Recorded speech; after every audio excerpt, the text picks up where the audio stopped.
It's Mon Mothma's HoloNet, and we're just posting on it. Welcome back to Mothmanet News. Today is day 19 of our 50-day countdown to the Mask of Fear by Alexander Freed, and today we're discussing Rebels Season 3, Episode 18, Secret Cargo.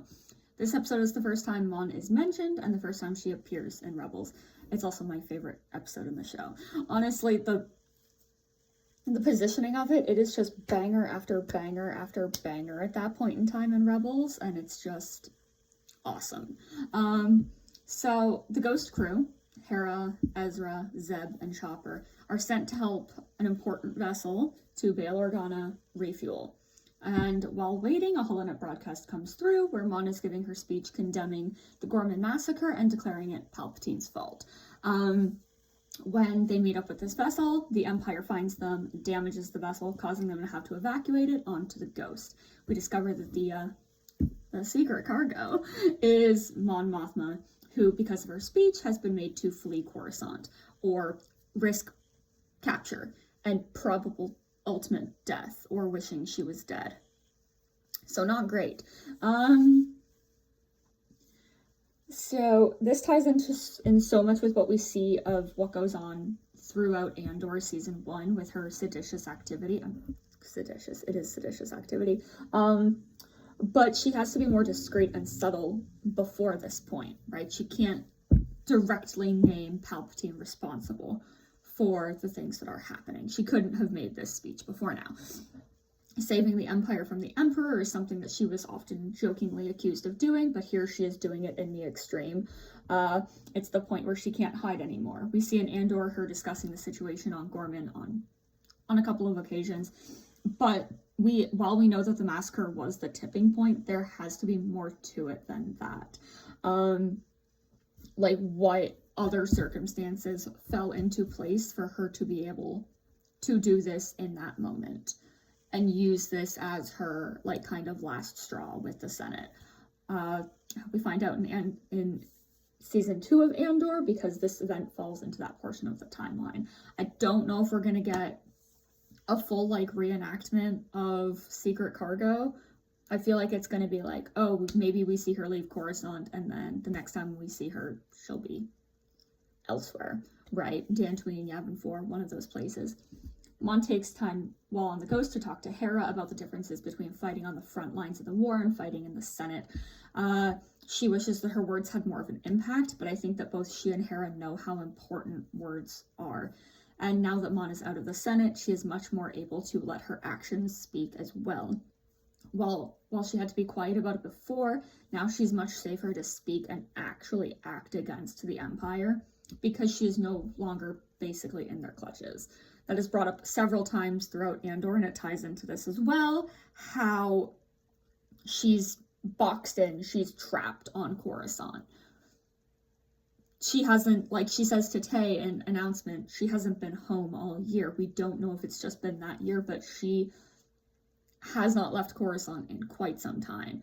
She is fully in their grasp, unlike somebody like Bail, who is able to mostly travel freely from Coruscant to Alderaan and back. Same with Leia, really. They have a lot more freedom than she does, and perhaps part of that is the family stuff. We don't know. It's clear that Mon greatly respects the fight that Hera, Zeb, and Ezra have been living through. The rebellion needs people like her. Yes, 100%. Like, people who can plan for what comes next, but it also needs fighters, right? You can't win with just one or the other, otherwise it's not going to be successful at all. She's always known that, but I don't think she ever comes to the point where she sees the strength in herself to be a part of that particular side of the fight. In this episode, they have to get Mon to a meeting on Dantooine, which is where she gives her speech, which is the call to stand against the Empire, widely regarded as the beginning of the formal beginning of the Rebel Alliance. They managed to escape the Empire several times in order to get her to this meeting, and I think that it's really special that some of our main characters from Rebels, Hera, Zeb, Ezra, they are there and have basically a front row seat to a moment that was so life-changing for them and a huge turning point in the galaxy for the struggle against the Empire.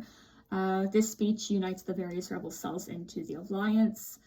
And I think that it really reinvigorates a lot of the hopes that these characters had for the future, because a lot of the shows, they're fighting on their own, or they're with another small cell. They've got capital ships coming out of hyperspace at the end of this. Like, I think Ezra really realizes at his young age, like, how many people there really are, who, a lot of them probably heard his voice. We know that Ezra's speech is going to be mentioned in Andor season 2, right?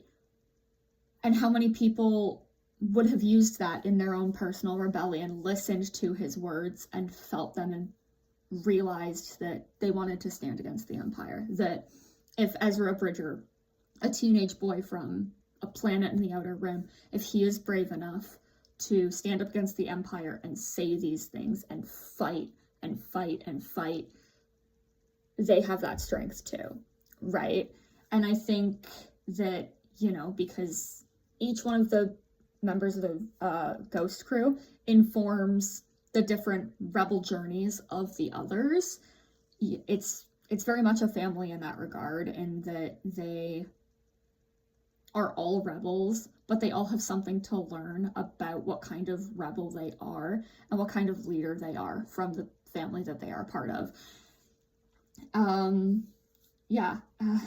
This speech also really does solidify Mon as one of the most important leaders in the rebellion, and I think that's one of the reasons that led to her not only being the Alliance Chancellor, but like basically the obvious choice for first Chancellor of the New Republic.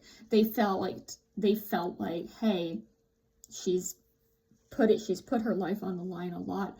She is eloquent, she's strong, she has all of these things, and she knows the importance of the goals that we have, restoring the Republic. This is her life's work.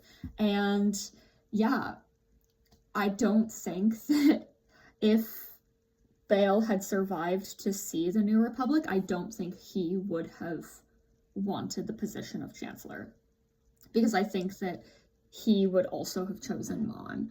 I do think that he would have still worked very closely with her, but I do think that Mon very much was the obvious choice.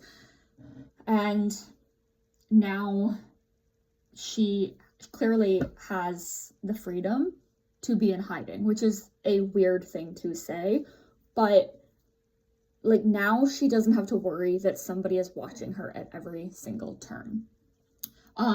Like this episode for Mon, it's like, yeah, you're exiled, you're going into hiding, the Empire is after you and trying to kill you, but you're free of Coruscant, you're free of the constant surveillance, the constant scrutiny, the heckling in the Senate, right? Now you have the place, you are in the place that you are meant to be in. And, you know, something that Bail and Leia are really unable to do. They don't have the freedom to do those things because they are not only prominent prominent senators and politicians on Coruscant, they're also very prominent on Alderaan to the planetary government. And if they just went missing or they did this, Alderaan would be in a lot more danger, because Brea would 100% be implicated. So I think that was one of the things that very much the leaders who were devising this plan had to contend with and be like, okay, who can do this without putting people in danger? And that's something that leads me to believe that something is going to happen in a really big way in the first couple of arcs of Andor season 2. I know I'm leaving a lot out of this discussion, and I know that I have a lot to do when it comes to this episode, but I do fully intend to do a video discussing Mon's speeches and their importance and what each and every one of them means for the galaxy. So tomorrow is day 20. We're discussing the Rebels episode In the Name of the Rebellion, better known as the one where Mon is beefing with the hologram of Saw. And I'm really looking forward to it. So we'll see you then.